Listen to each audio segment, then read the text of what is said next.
Hello, Packers fans. Welcome into PackersNews.com. I'm Kassidy Hill, joined by Pete Dougherty here on this beautiful Friday in Green Bay as the Packers are getting ready to head out of town tomorrow to head to Philadelphia to take on the 9-1 Philadelphia Eagles.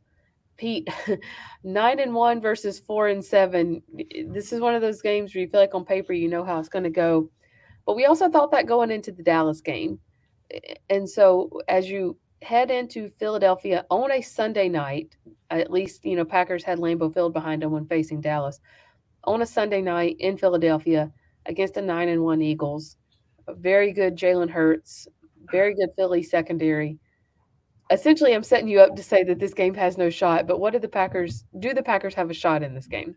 Oh yeah, I definitely think they do. I mean, I'm not picking them. I picked the Eagles, but look, a lot of NFL games, matchups are really important, Mm-hmm. and the Packers matched up really poorly with Tennessee, but actually with Philadelphia, I mean, Philadelphia's got a good defense. They're the number two scoring defense in the league, so that's a very good defense. But they ranked 19th against the run. Mm-hmm. When Washington beat them a couple weeks ago, Washington ran the ball on them.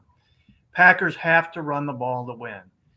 So this is a team that they might be able to run the ball on, and if they can run it fairly well, then they keep the ball out of Jalen Hurts' hands.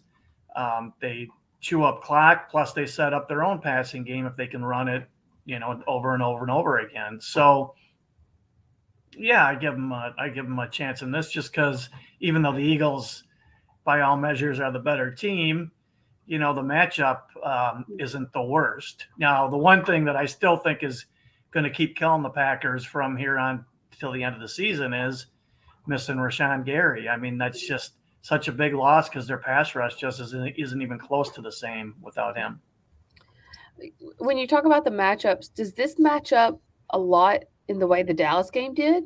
A team you could run on, which is your strength, and kind of chew up the clock. Would it on paper look like a lot like that matchup?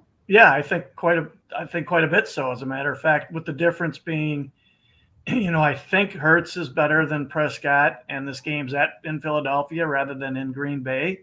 Um, but I think there are at least some similarities. I can't remember where Dallas ranked in scoring defense, but I know their run defense wasn't very good. Their pass rush was good. That was their thing. And it looks like it's kind of similar with the Eagles, though I think the Eagles' defense is probably a little better than Dallas's. But yeah, that's basically kind of the gist of it. We got some questions coming in. Let's start with this one from Craig.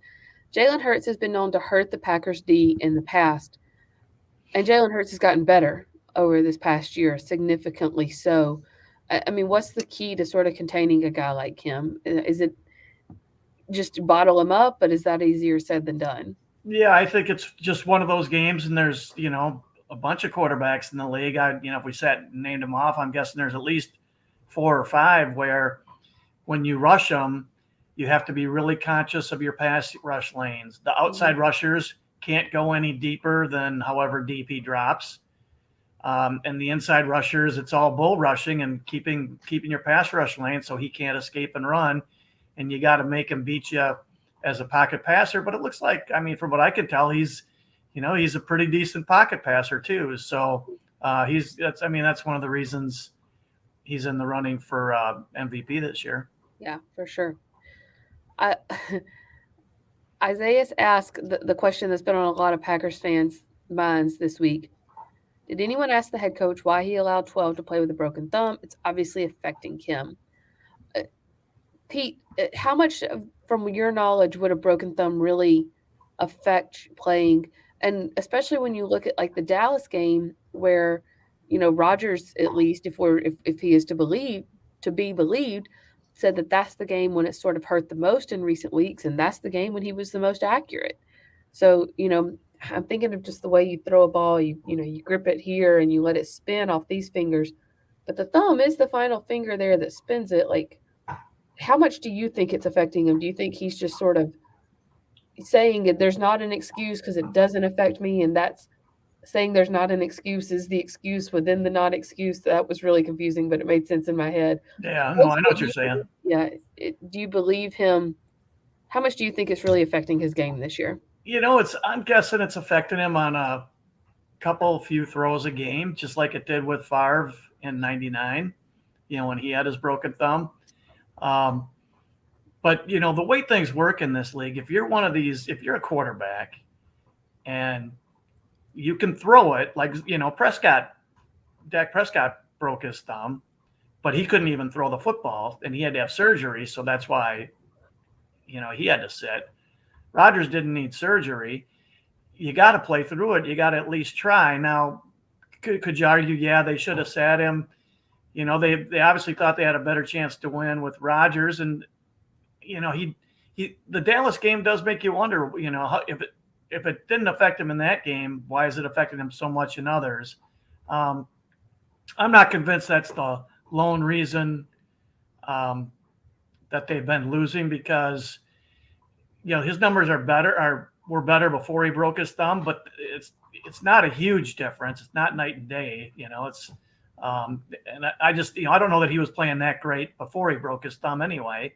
We all saw that Giants game. That's when things went downhill in London, and he didn't break his thumb till the last play of that game. So I'm not sure that that's the biggest problem. But basically, these quarterbacks, they have to, if they can play through these things, they have to give it a shot. That's one of the reasons you pay the guy $50 million a year. I did the math the other day, and if you include the Giants game, I think his completion percentage is around 62%. He's, averaging like 229 yards passing a game, and his QBR is around 95. Not great numbers, but still respectable numbers. And so, to the second point of Isaiah's questions here about either that or Jordan Love really stinks, is a injured Aaron Rodgers still the best choice when in this quarterback room? Yeah, I mean that's I guess that's that is an interesting question, and I don't know the answer. We don't see Love play, and even if he was playing well in practice, doing it in a game when teams are blitzing you, which is the thing he had problems with last year when the two games he played was the blitz. That you don't know till he plays. So, they obviously think they have the better chance with Rodgers, what's the right decision? Should they have sat him for a couple of weeks? I don't know that 2 weeks would have healed it up. 2 weeks off. I think broken bones take 6 weeks to heal.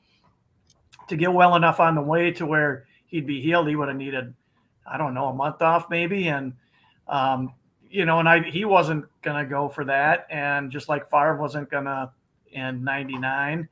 And, other guys, quarterbacks, these guys play through a lot of stuff like this. Stafford has played through all sorts of injuries throughout his career. And it's awful tough it would have been awful tough to sit him for a month. Maybe in hindsight, maybe they should have. But like I said, I'm just not 100% convinced I don't think that's the only reason I don't think that's the main reason that they've been losing and that they're 4-7. Mm-hmm. Let's stick with the quarterback real quick. RS Electron says, what do you think of Rodgers' comments that the quarterback turns off his brain in this offense? I'll be honest, Pete, I don't quite remember where he made those comments, but do you feel like is that a compliment to this offense that you don't have to think, you just do? I don't know. Maybe he said that on McAfee. If he did, I don't watch McAfee, so I didn't see any of the stories about McAfee. I didn't see that mentioned. So I don't even know the context of it. So there's nothing I can say there. Yeah, that's what I was trying to see too. I think it might have been McAfee. Anyways, okay, let's flip to the defense. Antoine asked, will Coach put Alexander on A.J. Brown? He's a problem. He is a problem. He is a problem. Here's my question, though, Pete. Okay, yes, it was the McAfee show. We got that response. Here's my question, though. You put somebody on A.J. Brown, you put Jaire on A.J. Brown, which makes sense because he's big, he's a problem. Do you have a guy fast enough, especially now that Eric Stokes is hurt, do you have a guy that's fast enough to keep up with Devontae Smith? Yeah, you don't. But maybe you just have to take your chances. Maybe at least then there's a couple ways. There's two ways that teams sometimes do this. Sometimes they put their number 2 corner on the stud receiver and just double him everywhere. Mm-hmm. Almost, double him as often as they can. And then you put your number one on the other guy and basically feel like he can shut that guy down. Or you can put the one on the really good guy and make him cover him one-on-one the whole game. And then if you're worried about Smith, you can double him when you want to. So there's a couple different approaches they could take there. You can mix and match it up. But A.J. Brown is a problem. He is a big, strong, fast receiver, very, very talented guy, and seems to be a really good fit with that offense, that team. If speed-wise you keep Jaire on Devontae, is Rasul Douglas is more of a zone guy. Is that something you can play against a guy like A.J. Brown? Now this is getting into stuff that's beyond my pay grade, beyond my expertise. I do know beyond Joe Barry's too. Yeah. I do know there are calls and defenses where you can play zone on one half of the field and man on the other half. But the technicalities of how that works and all that's well beyond me. Let's flip back to the offense. Mitchell says the Packers need to stop sugarcoating Rodgers' bad play in the last several games. He's clearly the cancer in the locker room. Pete, would you go so far to say that, or do you feel like he's still the leader that kind of has this locker room rallied around him? Well, there have been a lot of times this season. This is just outside looking in. You can't read people's minds and all that. But there are times where he just, I used the word miserable earlier this year when I asked him, and he thought that was a big overstatement. But there are a lot of times where he just looks really unhappy and really frustrated and angry. And, it's happened a lot. It seems to be more than in the past. And I think those things can filter down through the team. And because I remember asking LaFleur about, Rodgers being that, looking like he wasn't happy. And LaFleur's answer was basically, yeah, we could all do a better job we're all frustrated. We could all do a better job of, not showing that frustration. But I think that was his way of acknowledging, that isn't the greatest thing for the locker room. So there is some of that. Winning and playing well changes changes a lot. I mean, just remember how different the vibe was in the locker room where you were in, or in the press conferences where I was after the Dallas game. I mean, it was just like a whole different team. It was like 53 different guys than we'd seen for the past, 5 weeks before that. So winning can change all that too. But, I think there's at least something to what, Mitchell's saying about how that stuff can filter down through the locker room. If the quarterback is visibly frustrated a lot. Mm-hmm. Here's another point of view. Kurt says it's not Aaron Rodgers' fault. The rest of the league has caught up to Matt LaFleur's playbook.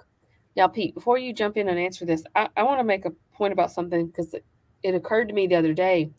You have so many of these people that came off of the quote-unquote Sean McVay coaching tree, including Sean McVay himself. Sean McVay, Matt LaFleur, Mike McDaniel in a way, and kind of Kyle Shanahan too. But I'm trying to think of who else has come off. Arthur Smith. Arthur Smith, is that his name? Arthur Smith, yes. Yeah. And it feels like to me, those teams, other than the 49ers, have stalled, except for the Dolphins. And I'm going to explain why those are the caveats. Like the Rams have stalled, the Packers have stalled, the Falcons have kind of stalled. And then the Dolphins, that may just be because, this is McDaniel's first year and he's kind of gave it a little jolt. I feel like the 49ers are the only team off that tree that hasn't stalled, because you have Kyle Shanahan almost running more of his dad's playbook. It seems like sort of this old school mentality. And all of that to say, is this offense a flash in the pan? So doing this 30 years, this stuff cycles all the time. There's always a hot offense. There's always a hot defense. The offenses adjust to the defenses. The defenses adjust to the offenses. So there very well might be something where defenses have figured out some things that can be a problem for this offense. On the other hand, it still comes down more to specific play calling, game planning, and players. And all the teams you mentioned that are struggling on offense, using that offense, look at their quarterback play. Stafford's has an arm injury. Now he's got a head injury. They're really struggling. Rodgers is not playing well. Does Atlanta really have I mean, Mariota, he's, Right. where does he rank around quarterbacks in the league? Tua's having a really good year. That's why that offense is taking off. Garoppolo has always been Manager. B- kind of guy, and so they have a lot of talent around him. So I still think it's more the specific game planning, the specific game call, play calling, the player, the players. That's still the bigger part of it in my mind. But defensives have probably caught up in some ways to it, and it's up to the LaFleurs and McVays and those guys to adjust to it. And really, it's called the Sean McVay tree, but it's really the Kyle Shanahan tree, and it's really the Mike Shanahan tree because, Kyle got the offense from his dad. Yeah. And like I said, they seem to be the one running it the best right now. Karen says, something I really need to say is Alexander needs to put his money where his mouth is. I'm interested in your opinion on this, Pete, because I feel like other than Terry McLaurin, um, I don't feel like Jaire has played bad this year. I feel like he's been put in some bad situations, but I don't feel like when he's been allowed to sort of play his game, he's played bad. In fact, I feel like he's had a lot more great moments than bad moments. But what's your opinion there? Yeah, he definitely hasn't been bad. He's not played up to, what's he making, $21 million a year, whatever it is. I don't think he's playing. That's the highest paid corner in the league. I don't think he's playing like the highest corner in the league. He's getting beat more than he did when he was at his best, a couple seasons ago. So I think Karen's got a point there now. But he's also had games where you don't even notice him, and the reason you don't notice him is because they're not throwing at him because he's covering. So he's had, he's been pretty good, but not. I don't think he's been great. But, and I get, because he does a lot of John and all that, and I could get why that would, you see a guy John, he gets beat, and you're, like, well, what's with all the talk? Why don't you play? But the flip side of that is, I think when you're a corner, I'd rather have a guy like that because if it's real, like Demarius Randall, at first I thought was a really confident guy. It turned out he was not confident at all. But I think with Alexander, it's legit. I think he is a very confident guy. And for corner, you got to have that because even the best corners get beat. This is the NFL. The passing game dominates. The quarterbacks and receivers are too good. Even the best guys get beat. So you got to have that confidence to where you get smoked, you still feel like you're the best guy in the field. And so if I'm the Packers, I'd rather have him, if you think he's a truly confident guy, which I'm pretty sure he is, then fine. And you live with it and you're that's good. That's fine. You'd rather have him that way than to have his confidence bothered when he has some bad games. That's just too hard a position to have a different mindset. Yeah. That's just what I take. Take it for what it's worth. I agree with you. I think it was after one of the games, one of the losses, and someone else in the press box said, why is Jaire still talking like this? He's acting like he's the best, and he hasn't been right now. And I'm like, yeah, but imagine the mindset he had to have to get to where he's at. He can't just turn that off. And if he turns it off, he's done for, Yeah, humility is probably not something you're looking for in a corner, just right. For better or worse, it's probably something you're not looking for. Yeah, that's one of the positions where smack talk really is, and just almost a blindness to reality is needed in that position. You got to be delusional, and as long as it's true confidence, that's great. If it's a false confidence, which is what it turned out to be with Randall, then you got a real problem. Yeah. And I will say, like, for as much as he calls out other guys, he's also, and this is something you don't see as much, but like, during games, he's the one that's going up and down the sidelines and keeping guys upbeat and pepped up and like, we got to get back out there and we're going to go back and we're going to shut them down this next time. And he's the one during locker room that you see walking over to a lot of other guys and kind of giving them a pat on the back and encouraging them. So I feel like he has the leg to stand on to call him out because he's also going to be there to help him up, if that makes sense. Yeah, and it helps. You got to keep, even when you're getting beat, you still got to keep making plays too. So he's got to keep doing that. Right. Before we close out here, this is a good final question here from Matthew. Do you think it's going to be a close game?